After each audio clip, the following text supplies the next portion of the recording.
Devon, I'm very curious. Yeah, it's interesting that we actually see it the exact same way.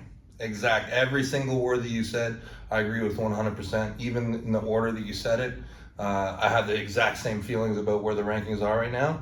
I just go on to say that I think that the rankings are like the most important things. They're like one of the very most important things that we can possibly have in our sport. Getting the rankings right. I mean, it's really why we all do it. Like what do you want to do? You want to be ranked higher. You want to go for that number one spot in your division, in the world. So it's extremely important to talk about.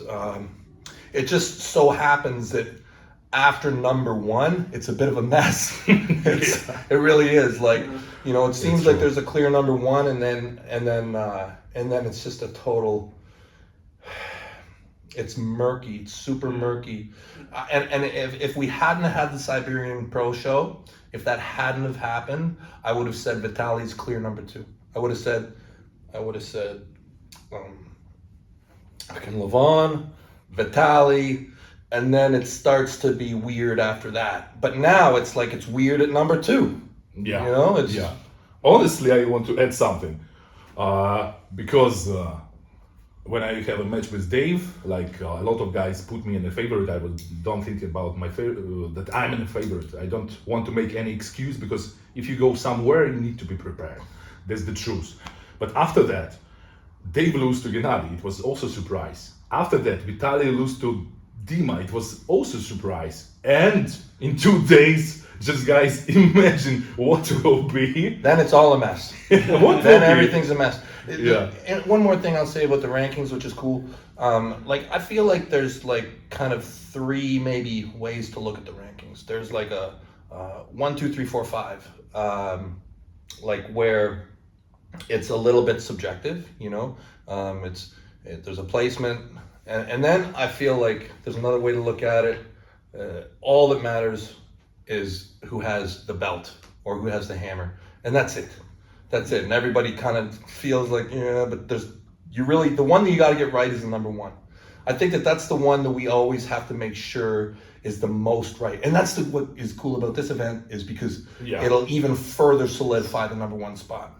Yeah. But I think that another way to look at rankings as well, which, I think that we need to continue to push, is the whole ELO system. You know what I mean by ELO? You know how they do that with chess? The numbers.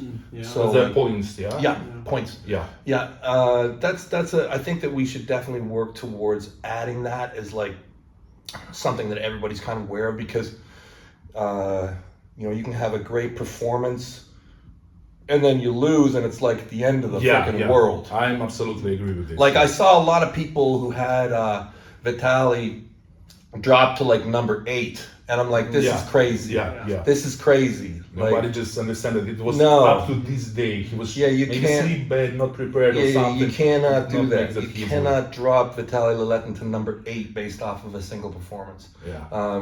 Whereas, a numeric score would protect that a little bit.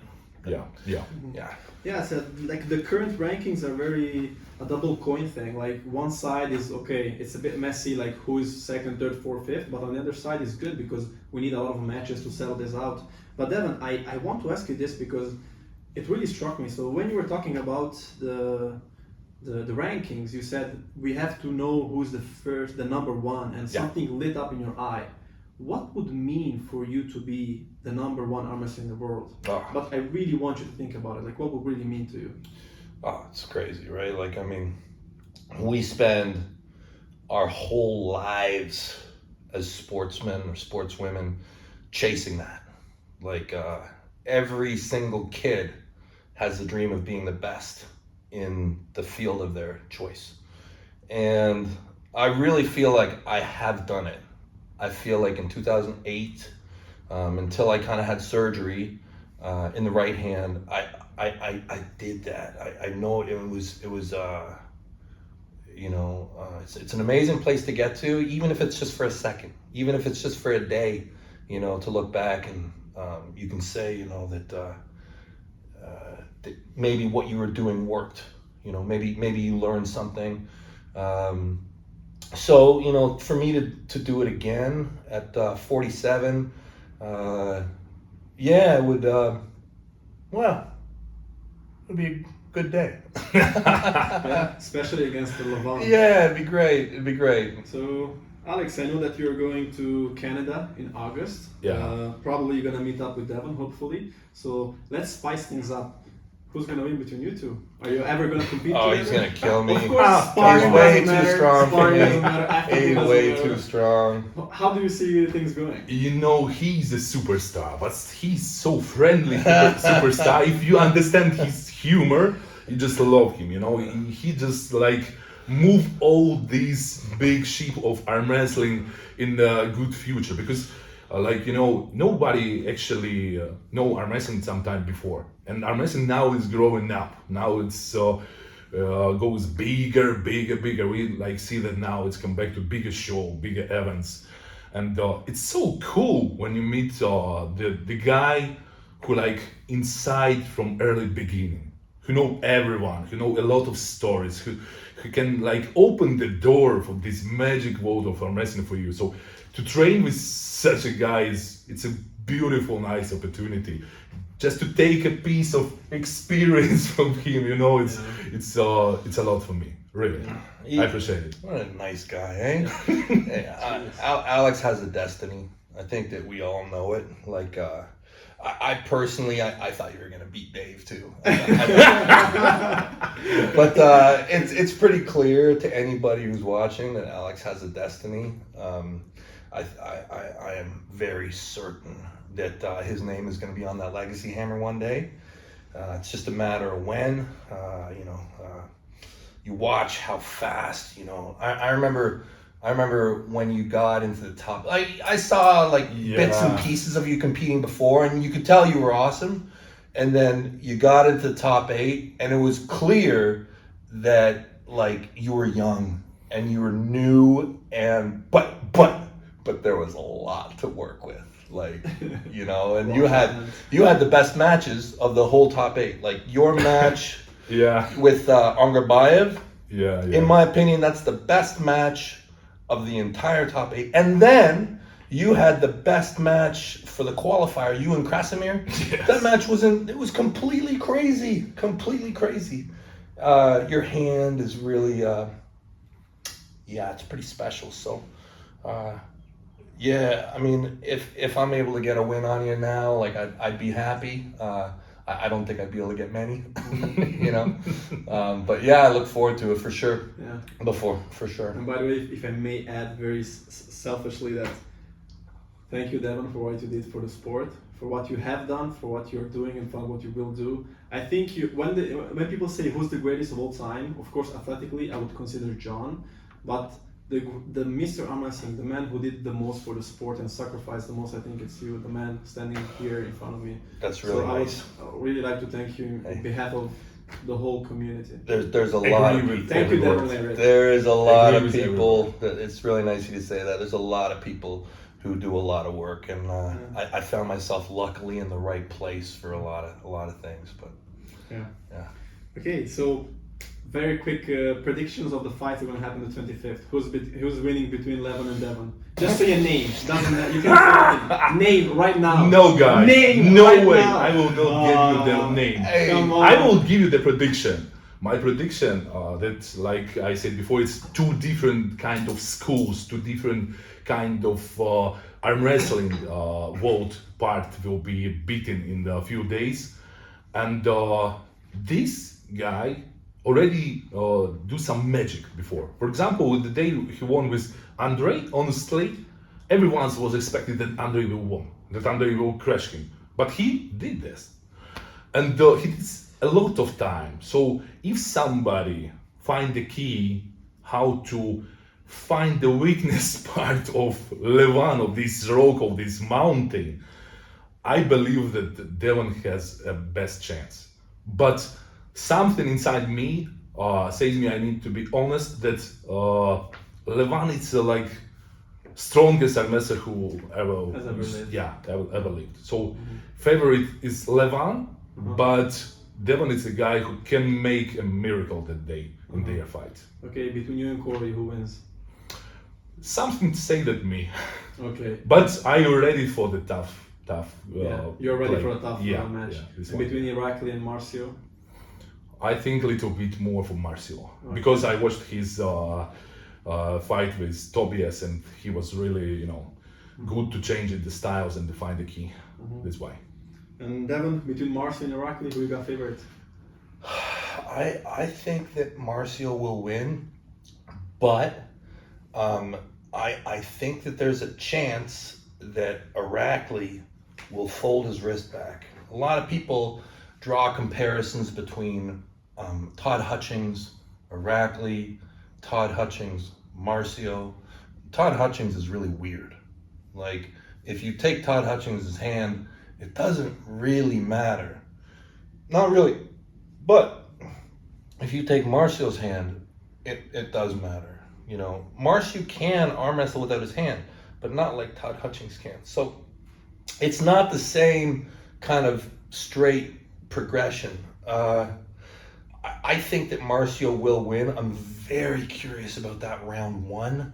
I think that round one, if you see Marcio's wrist bend back, it will be a very interesting match. If Marcio keeps his wrist in round one, then I think Marcio will win relatively easily. Yeah. And how about Alex and Corey? I think Alex will win. I think that Corey has a lot of potential, but I think that he's still kind of new with international competition and the big stage and the big pressure and he's known as being a big dude, like he's a big man. Yeah. But the truth is, Alex is just bigger. I don't care what the scale says. Okay. Yeah. Because the scale is one thing, but what really matters is the frame, right? Yeah. Like how wide are your shoulders, how tall are you, how big are your hands, so I think that Alex is going to sweep that one. That's what I think. But you never know. You get tied up to him. You'll know round one. Round one, you'll know. And and Levon is going to do all sorts of silly stuff. I hear people are calling me. They're like, "Hey, yo, he's gonna Kings move you. He's gonna be to the referee," and I don't want that. I just want a fair, straight up match. Okay, just close your hands and go. If he wants to do all sorts of crazy stuff, maybe he'll beat me. Okay? But fair match, straight fair match, I will destroy him. Yeah, exactly. Yeah. Like the predictions are, the match is gonna start, hook in the middle for both of you guys. Yeah. You're gonna watch him dead in the eyes, Yeah. scream, "Yeah, big boy," do a can Big opener, boy or and pussy? just It's pin him. very Oh important. my god. So Oh my god. it's not every day that you have Devon Larratt to ask questions with, and I'm trying to do my best. And I want to ask you this, Devon. So what do you think about the state of arm wrestling today? Because you've been in the sport for how many years? Has it evolved since the early 2000s and maybe the late 1990s? And also, I just want to ask two other questions. I know I'm putting a lot on you. Is pre-surgery Devon 2008 better version than today's Devon? And one last thing, just because of it. Do you think if you had faced Voevoda in his prime and you were in your prime also, would you have beaten him? Okay, so arm wrestling right now is incredible. I think that the gift of the modern era of arm wrestling right now is our reach and our fans. I think that that's something, when you look back in arm wrestling, like the community of arm wrestling has always been strong. There's always been arm wrestlers. We've found a way to make it through, but what's very unique now is we have hundreds of thousands, if not millions, of fans watching us do our sport, and they don't have anything to do with arm wrestling. So this is a new thing. This is a great thing. This is making our sport be able to go to the next level still, like where it means more freedom to the athletes. Like back, when I was coming up in the sport, if you were a professional arm wrestler, well, there really were none. There was like, everybody had a job. Nobody could dream of being an arm wrestler, and that was it. And now this dream is becoming more real to a lot of people through things like YouTube, the prize money, different forms of sponsorship. Everything is growing for us. I feel like the top end of our sport has really grown. Okay, things that highlight our champions has really grown during these last few years. It will be very important for the next period when we come like out of the pandemic fully, that the grassroots is there. Like I feel like there are thousands of young arm wrestlers who want to go to their first tournament, and I think that we need to be able to capture that and keep the sport growing in that way. But arm wrestling is strong, that's for sure. I guess two, surgery. Yes. When I was young and healthy and original parts and everything worked good, I was a great arm wrestling athlete for sure.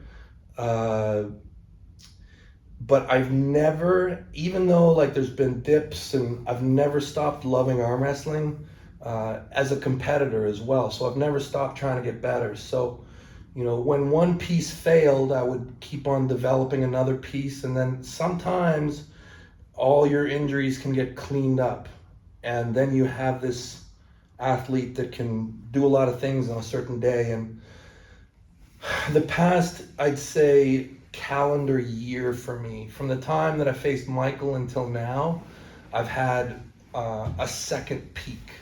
So I would say that my shape now rivals my pre-surgery, my I'd say probably 30 to 35 form. I'm bigger, I'm more experienced. In ways, I'm probably stronger. Probably not as fast. I probably don't have as much endurance, but I think I'd beat that guy. Yeah. I know you challenged him publicly many times. You wanted to do it, so. It was what, myself in the time machine? Oh, you're talking about Voevoda now. Yeah, Voevoda. Oh, okay. You were no. yourself. I was just talking about me. Yeah. Sorry. Yeah. Okay. Voevoda's very incredible. Wish I could have got a chance to face him. I actually had an opportunity, and I turned it down. When was it? Do you remember when he came back? Against Michael? That's right. I think it was 2005. Was it 2005? I might be wrong, but I think it was 5. Okay. Yeah, sometime around then, 2005. I remember I was out in the middle of nowhere, and I got a call from Igor. They're like, "Yeah, you want to pull Alexi in like 3 weeks?" And I'm like, "No, I don't. No." I don't even know if I was able to, but I remember I got the call. I wasn't able to do it, but I remember thinking, "Oh my God, Voevoda is so strong. He was incredible." I'd love to see him come back and just, he doesn't have to be the best. Just come back and enjoy the sport. Yeah, that'll be a lot of fun. Yeah. So the last few questions. What would your dream match be from all the time and from today, if you could set up any matches?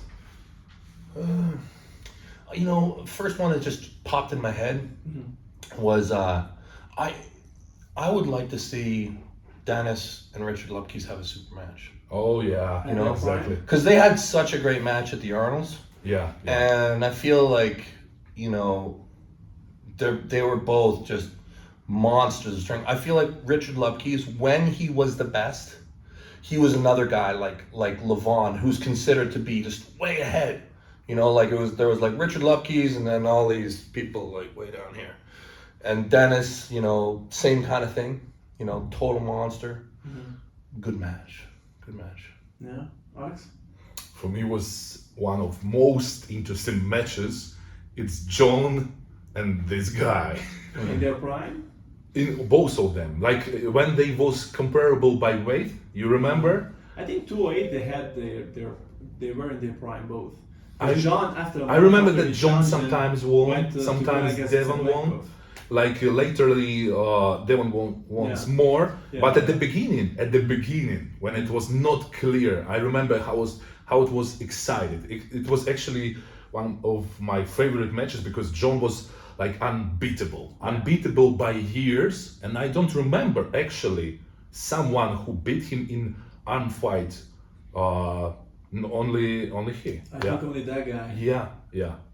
He must have done something tricky that day. Just teasing. Yeah. But on the shape of John, it's quite questionable because after a month he faced Devon, he went on Zloty and destroyed Tsiplankov.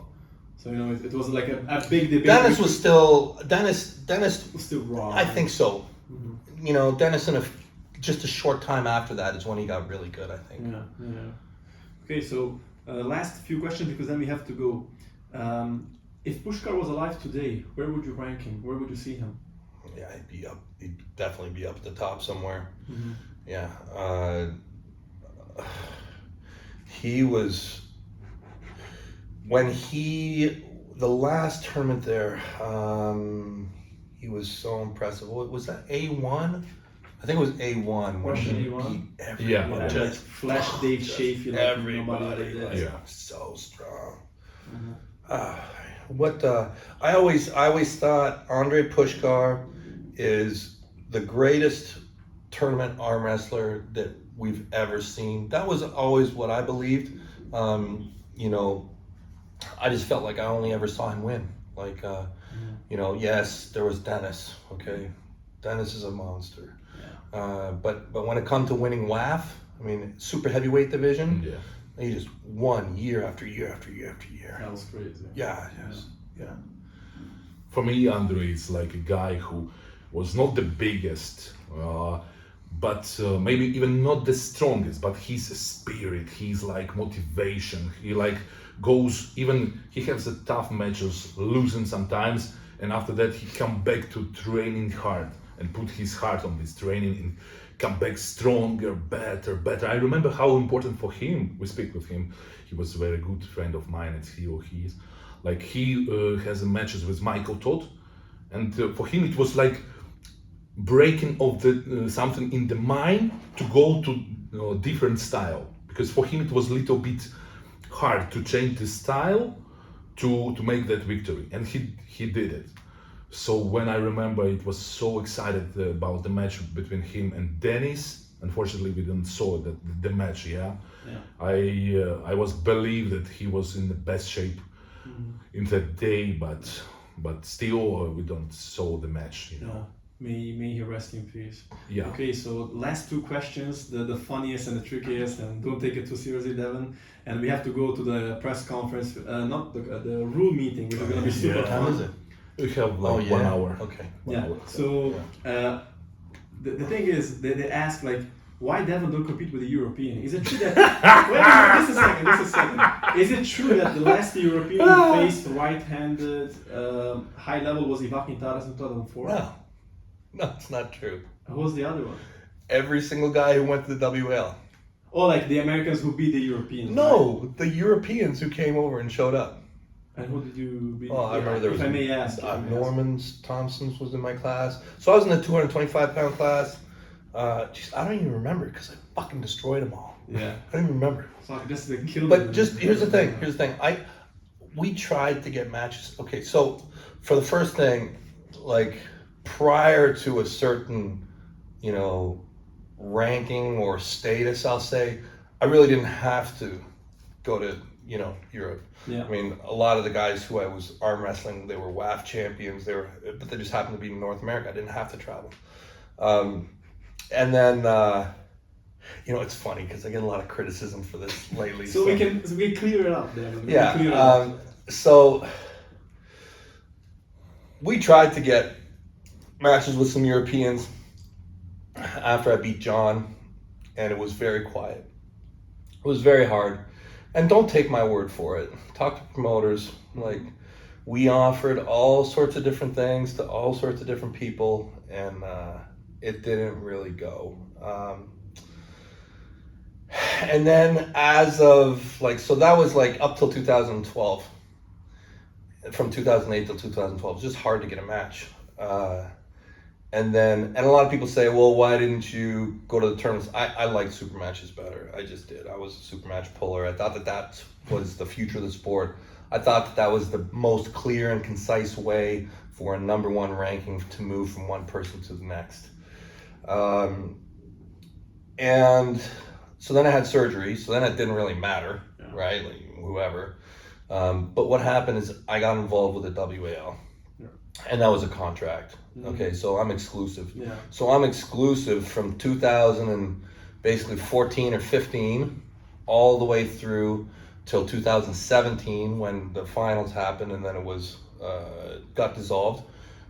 We had a year where I don't even remember what happened in 2007. I think it wasn't long. WL rebooted 2018. So I was worried in 2018 when I was signing my contract again to be exclusive again. I was concerned that I was not going to get a chance to pull Dennis. Dennis was the guy in my mind who was the number one at the time. I thought if there's any European who's the best, it's Denis Saplenkov.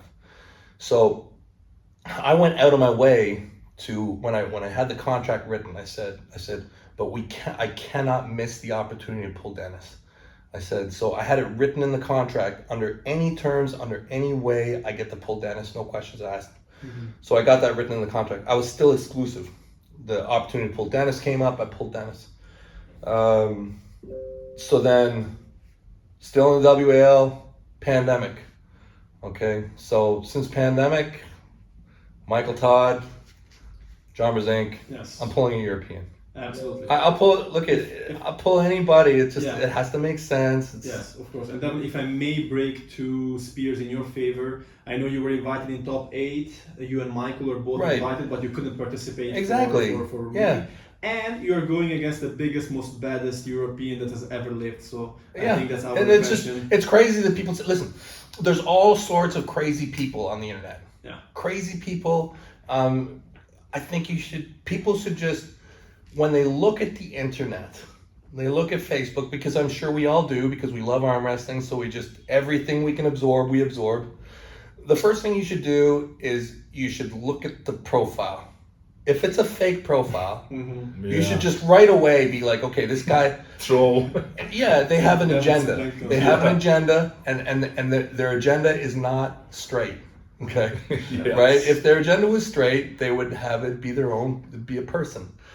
So right away, I'd say just look at who's saying it, and then if they do have a real profile, I'd look again and I'd say, okay, what is this person's? Do they have a motive? Are they trying to do something? What is their actual credibility? Like when Engin Terzi says something, yeah, listen to Engin. He's a credible guy. When John Brzenk says something, yeah, but if some dude who you've never heard of is doesn't make sense, of course. So this question is, I had to do it because, of course, he's a dear buddy of mine. Will you, seriously, just asking, will you ever pull Ermes? Of course. Of course I'll pull Ermes. Of course I'm going to pull Ermes. The thing is, here's the thing. Best wishes for Ermes. Here's the thing with look, Ermes is incredible. I think Ermes is an incredible athlete. It just so happens he keeps on beaking off to me while I'm at a match. Yeah. He's beaking off to me, and I'm pulling this guy tomorrow. Yeah. I'm leave me alone. You have your match. I don't and the thing is if I have a match booked, I normally will not take a high level match before that match. Makes sense. I'll just focus on my next match. Ermes is incredible. He's one of those guys. Again, he's got a destiny. Yes. Okay, Ermes. It will shock me if at the end of Ermes' career that he doesn't touch it. He for sure will. He's that good. For sure he is. When, who knows? But could be soon. He's a bad dude. Wow. Bad dude. Yeah. So that's gonna be amazing. But I hate him. I hate him. Clarify. Yeah, no, we are ready. So how that's the thing. So how we're arm wrestling family and sometimes you're friends and sometimes cool. Ermes been throwing sticks at me way long. It's on. It's already on with Ermes. So I hate that dude. Yeah. It's so funny the impressions you do of him in Italian. Okay, so you can say ciao vecchio, which is in his typical dialect in Italian, it means hello buddy. Ciao vecchio, Ermes. Ciao vecchio. Ciao vecchio. Okay, so last question. Let's leave the lightest question at the end. What does arm wrestling mean to you? Arm wrestling to me it's like an extension of family. Family is it's one of the greatest things we have as human beings. A trust between people. Family makes each other stronger. Arm wrestling community, that's like the thing that we do. We make each other stronger. We make each other better. From clubs to nationals to international. We all lift each other up. It's a great community. Our goals are great. How simple is it? Hey, buddy, you want to get together and get stronger? Let's do it. Exactly. How cool is that? Alex, Arm wrestling for me, it's a big part of my life. It's something which I opened for myself, thanks to guys who make me interested in, and I think it will be for all my life. I believe in that. So it's like a part of your family. It's something where you feel happy. Even when you're tired from the trainings, you feel pain, you exhausted, but you are happy. You're happy, you like this. You put the goals, your friends help you to go to these goals. You know that they also love the same things which you love. It makes you even feel better, that you are in the place where you need to be. And you feel cool, really cool. So that's why I love arm wrestling. Mm-hmm. Alex, Devon, thank you so much for doing this. If it were for me, I would keep you here for 3 days, ask you questions, talk about arm wrestling non-end. But we have to go shortly to discuss the arm wrestling rules for the event, so it's going to be very Auto fun. strap. Let's go. Auto strap. Strap So roll. guys, thank you so much for doing this. Good luck to both of you, the 25th. Guys, connect, pay-per-view, KOTT Sports, let's go. Thank you for everybody who watching us, and keep love arm wrestling.